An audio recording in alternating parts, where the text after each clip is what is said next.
भगवान श्री कृष्ण का जन्म 12 बजे रात को हुआ। श्री राम रूप में आए तो 12 बजे दिन में आए, पर श्री राधा रानी जी का प्रकट्य 4 बजे भोर में सुबह में हुआ है। क्यों? क्योंकि भगवान श्री कृष्ण रूप में जब आए तो चित्त चोर नाम पड़ा। चोर कोई रात में थोड़ी चोरी करता है, दिन में करता है ना। तो भगवान श्री कृष्ण धन और दौलत के चोर नहीं थे, माखन मिश्री के चोर नहीं, वो चित्त को दिल को चुराने वाले चोर है। इसलिए 12 बजे रात को प्रकट हुए और राम रूप में जब आए तो भगवान 12 बजे दिन में प्रकट हुए। ऐसा क्यों? क्योंकि भगवान चाहे वो राम रूप में आए चाहे वो कृष्ण रूप में आए, इसमें तो कुछ लीला करनी पड़ती है। परंतु जब राधा रूप का प्रकट हुआ, श्री राधे रानी का प्रकट हुआ, तो राधा रानी के पास न ईर्ष्या, न दोष, न काम, न क्रोध, न लोभ, न मद, न मोह, बस केवल व केवल प्रेम का अवतार है, प्रेम का प्रकट है। राधा रानी क्या है? प्रेम का प्रकट है। राधा रानी बड़ा ही कोमल, बड़ा दयालु, बड़ा ही कृपालु है। श्री राधे रानी का जन्म 4 बजे भोर में हुआ है। और श्री राधे रानी कौन है, इस पर हम विशेष चर्चा करूंगी। जब भगवान मोहिनी बनकर आए थे तो सारे देवी देवता भगवान पर मोहित हो गए। 33 कोटि देवता भगवान पर मोहित हो गए, लट्टू हो गए। सबके मन में ये इच्छा उत्पन्न हो गई कि ये हमारी गृहिणी बन जाए, ये हमारी गृहिणी के रूप में प्राप्त हो, ये हमारी गृहिणी के रूप में प्राप्त हो। परंतु एक देव थे जिन्होंने मोहिनी पर लट्टू तो हुए, लेकिन किस रूप में? पुत्री के भाव से। वो थे भगवान ने सूर्य। भगवान सूर्य जब देखे भगवान के मोहिनी रूप को, तो सूर्य भगवान के मन में ये भाव प्रकट हुआ कि ये मोहिनी मेरी पुत्री के रूप में मुझे प्राप्त हो जाए, मुझे पुत्री के रूप में प्राप्त हो। मोहिनी, सारे देवी देवता बैठे थे, किसी की तरफ देखा तक नहीं, परंतु सूर्य के तरफ देखे और भगवान ने कहा कि बड़ा कठिन है, तपस्या करना पड़ेगा। भगवान सूर्य कहे कि मैं तपस्या करूंगा, परंतु आप वचन दीजिए कि आप हमारे पुत्री के रूप में हमारे पास आएंगे, हमारी इच्छा पूर्ण होगा।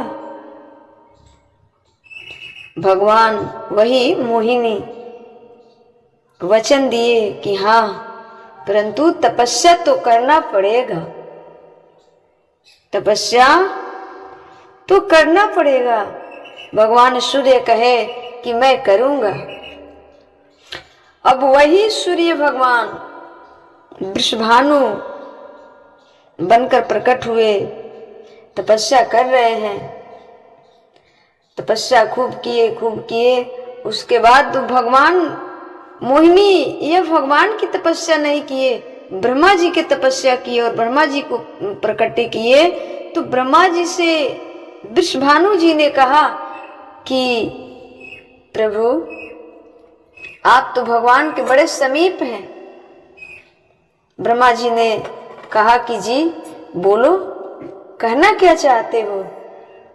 वृषभानु जी ने कहा कि ब्रह्मा जी, आप भगवान के समीप है, भगवान ने हमें वचन दिया है कि मोहिनी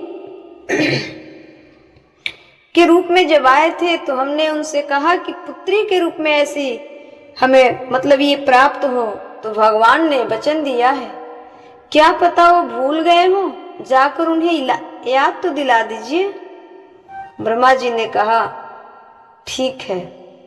फिर भी वृषभानु जी को मतलब विश्वास नहीं था, तो उन्होंने कहा कि मैं कैसे विश्वास करूं। तो ब्रह्मा जी कहे कि मैं यहीं बरसाने में जो पर्वत है, ब्रह्मा जी है, पर्वत बनकर बैठा रहूंगा, ये आपकी इच्छा अवश्य पूर्ण होगी।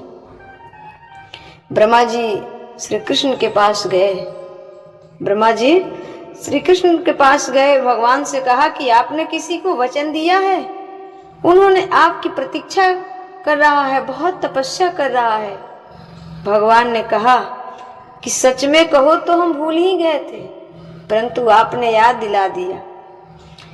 अब भगवान सोच में पड़ गए कि ऐसे तो देवकी, वासुदेव, यशोदा मैया, नंद बाबा, 4 माता पिता, 4 मम्मी पापा तो है, अब 2 मम्मी पापा और हुए, 6 का कैसे पूरा करेंगे। भगवान सोचने लग गए और वृषभानु जी ने कहा कि वृषभानु जी से भगवान ने कहा था कि मोहिनी रूप में जब मैं आऊंगा तो मोहिनी को भी मोहित कर लेने वाला रूप लेकर प्रकट होऊंगा वृषभानु जी के यहाँ। जब भगवान श्री कृष्ण सोच में पड़ गए कि 4 मम्मी पापा, 4 माता पिता तो है, पर 6 हो गए, अब 6 की कैसे पूरा करें। तब तक क्या हुआ कि एक उनके दीवार में हीरा लगी थी, उस हीरे में भगवान की तस्वीर दिखाई दी। भगवान अपना तस्वीर नहीं देखते हैं, भगवान अपना प्रतिबिंब नहीं देखते हैं। जब हम श्रृंगार करते हैं, दर्पण, आरसी इत्यादि दिखाते हैं, बस उतना ही देर देखते हैं, उसके बाद भगवान अपना प्रतिबिंब नहीं देखते हैं। क्यों? क्योंकि प्रतिबिंब झूठ नहीं बोलता है। प्रतिबिंब क्या नहीं करता है? झूठ नहीं बोलता है। इसलिए भगवान अपना प्रतिबिंब नहीं देखते, क्योंकि भगवान अपने प्रतिबिंब को देखकर खुद मोहित हो जाते हैं। जब उन्होंने उस दीवार की तरफ देखा तो उस हीरे में भगवान की प्रतिबिंब दिखाई दी। भगवान प्रतिबिंब के समीप गए, उसको वहीं स्थापित कर दिए। भगवान खूब सुंदर उस प्रतिबिंब का श्रृंगार करने लगे, जो कि हम सब कहते हैं ना कि राधा रानी का नकबेसर ऐसे है, पाए की पैजनिया ऐसी है, ये कुंडल ऐसे हैं। तो भाई ऐसे क्यों नहीं होगा? जो श्रृंगार स्वयं भगवान किए हैं, जो श्रृंगार स्वयं भगवान किए हैं, उनका वर्णन ही अलग होगा ना। तो वही प्रतिबिंब को भगवान श्रृंगार किए और सर्प से चुंदरी उड़ा दिए। जो लक्ष्मी जी का चुंदरी था उन्होंने उड़ाया, और उसके बाद थोड़ा सा सांवर से गोर वर्ण किया, तो आहा क्या बात है। उस रूप को देखकर भगवान श्री कृष्ण भी बड़े प्रसन्न हुए, बड़े प्रसन्न हुए। राधा रानी का प्रकट हुआ। राधा रानी ने कही कि सरकार, आप हमें क्यों प्रकट किए? भगवान श्री कृष्ण ने कहा कि आप तो मेरी शक्ति है, आप तो मेरी शक्ति है। इस सृष्टि में काम, द्वेष, मतभेद सब कुछ है, पर प्रेम नहीं है। आप प्रेम का अवतार है। आप इस सृष्टि में जाइए और प्रेम का अवतार धारण कीजिए, प्रेम का अवतार धारण कीजिए। वही श्री राधा रानी वृषभानु के यहाँ प्रकट हुई।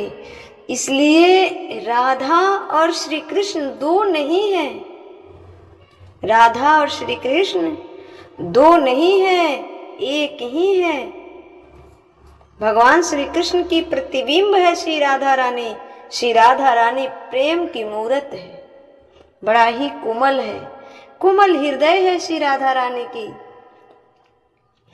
जब श्री राधा रानी का प्रकट हुआ, श्री राधा रानी जी अपने नैन को नहीं खोलती, आंखें नहीं खोलती, बंद रखती थी, बंद रखती थी श्री राधा रानी। नारद भगवान आए, मैया सुलाकर कक्ष से बाहर थी। नारद भगवान आए, एक नाम का चिंतन करने लगे। मोहन मनोहारिणी, हे मोहन मनोहारिणी, हे मोहन मनोहारिणी, हे मोहन मनोहारिणी। राधा रानी आंखें खोलकर देखने लगी, खिलखिला उठी, हाथ में करताल लेकर ध्वनि करने लगी, बजाने लगी।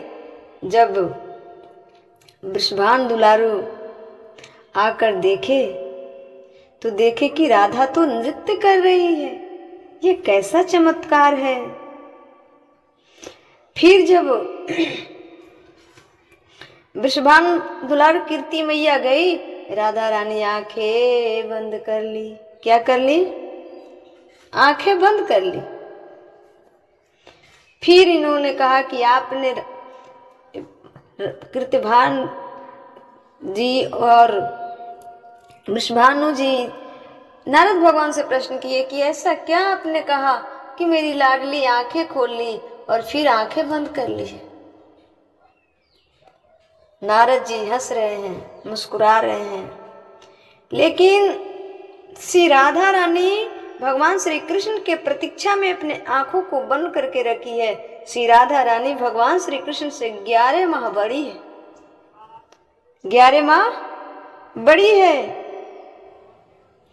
और श्री कृष्ण 11 माह छोटे हैं श्री राधा रानी से।